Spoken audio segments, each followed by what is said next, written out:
Monaco extends over the sea, a €2 billion megaproject. Monaco is a tiny yet bustling place that pulls in loads of visitors. It's always coming up with new stuff, especially in building fancy real estate that costs a ton of money. There's this huge project called Mare Terra, which is like the Titanic of building projects about to open soon. Even though it's not in the Middle East, but right next to France, people call Monaco the Rock because it's like a tiny dot surrounded by France. It's super small, only about 2 square kilometers, making it the second smallest country in the world just after the Vatican. To give you an idea, Paris is way bigger, covering 105 square kilometers.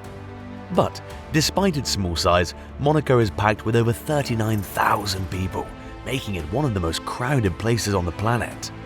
Since there's not much space to expand on land, Monaco looked to the Mediterranean Sea for more room. They started building artificial islands, and the latest one, Mare Terra, is pretty jaw-dropping. It's been in the works since 2015, costing a ton of money and getting some of the best architects in the world involved. While they say it's supposed to be good for the environment, a lot of folks criticize it for basically being a playground for the super rich.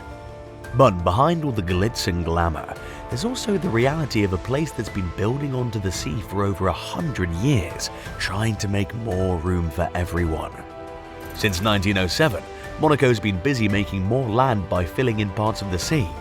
They started big projects like Fontvieille in the 1960s and 1970s, creating new areas to live and work.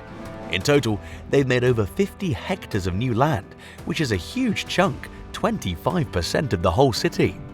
Monaco's done a lot in about 50 years, adding over 147 square kilometers of new land. That's almost 25% of the country's whole space. Back to Monaco. Things slowed down with making new land about 20 years ago. The last big project was in 2002, building a floating breakwater to protect Monaco's harbour. Then, in 2005, Albert II became Prince of Monaco after his dad, Prince Rainier III, passed away. It took about 10 years for the next big project to start under his rule. It's called Mare Terra, and it's a mix of land and sea right in the middle of the city. The Mare Terra project.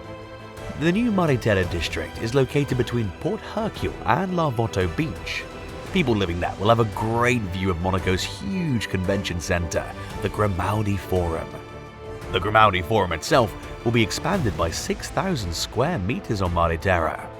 To get an idea of how big this project is, let's look at some of the numbers. Work started in 2015 and will add 6 hectares of new land to Monaco. The whole thing cost €2 billion, according to the Monégasque development company Lance du Portier. Every day, 2,300 workers and nearly 300 companies, including big names like Bouygues and Eiffage, are working on it. It's a massive job with a strong focus on being eco-friendly.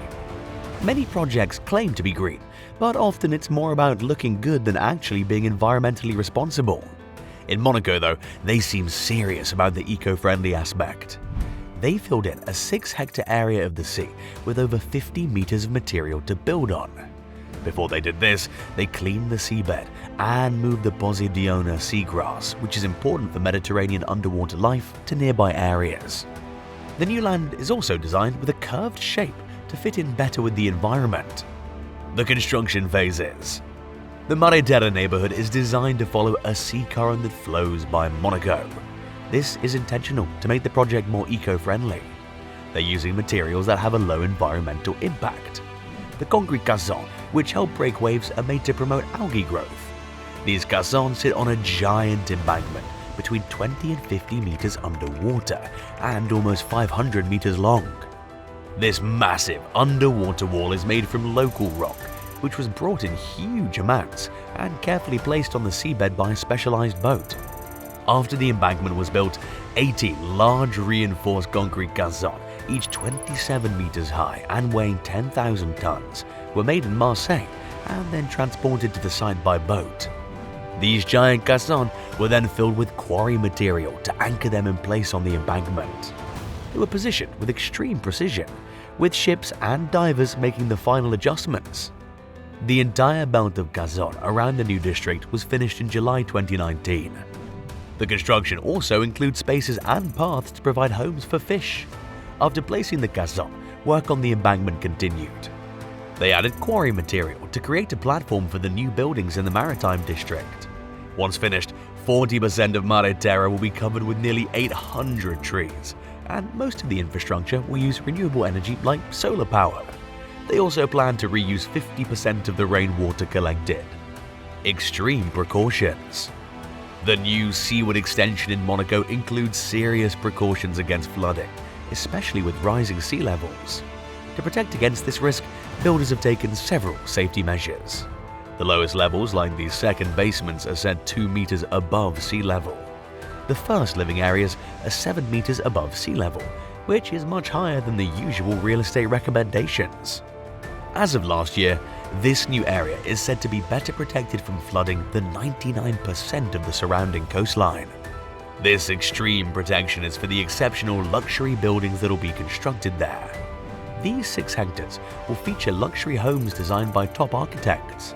There'll be a total of 130 apartments, 10 villas and 4 townhouses, all set to be completed under the guidance of Parisian architects Valode and Pistre. Greatest architectures. The new neighborhood in Monaco is being designed by some of the world's top architects. These experts are responsible for creating 4 apartment buildings and 10 single-family homes. Renzo Piano, famous for designing the Centre Pompidou in Paris, has also contributed. He designed an 18-story building called The Renzo, which will feature apartments, a seawater swimming pool named Piscine Princess Charlene, and other special installations meant to capture the feel of the Mediterranean. Renzo Piano's touch can also be seen in the large white air vents scattered around the 6-hectare site, similar to those near the Centre Pompidou. This is part of his continued work in Monaco, following his involvement in renovating the Larvoto district. According to Le Figaro, 3 other top architects are also involved. Japanese architect Tadao Ando, known for his work on the recent renovation of the Paris Bourse, and the François Pinault Art Foundation designed 2 of the 10 villas. Norman Foster, who's designed the Millau Viaduct and London's 30 St Mary Axe skyscraper, will design another villa. Stefano Boeri, famous for Milan's vertical forests and green buildings, will also design a villa. Monaco is already known for having the highest real estate prices in the world, averaging 50,000 euros per square meter. This makes the new properties in Mare Terra some of the priciest in the world. Presentation of Mare Terra's luxury residences. In Monaco, property prices are skyrocketing, with some reaching over 120,000 euros per square meter compared to an average of 11,000 euros in Paris.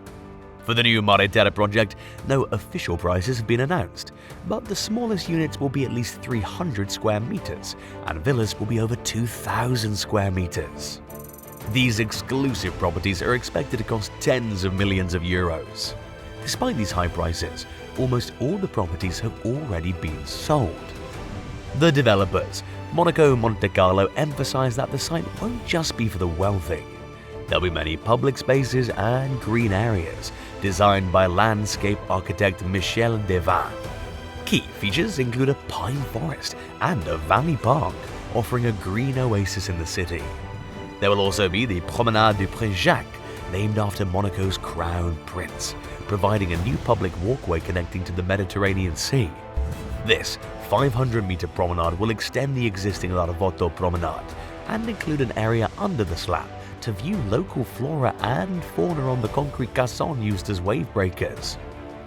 The promenade will lead to Le Petit Portier, a marina with 15 slips for boats up to 16 meters long, located at the base of the Renzo residence. Next to the marina will be Place Gabriella, a square with 4 refreshing basins named after Prince Jacques' twin sister, Gabriella.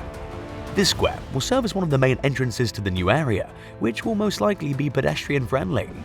In addition to housing and public spaces, Mare Terra will offer 4,000 square meters of new retail space.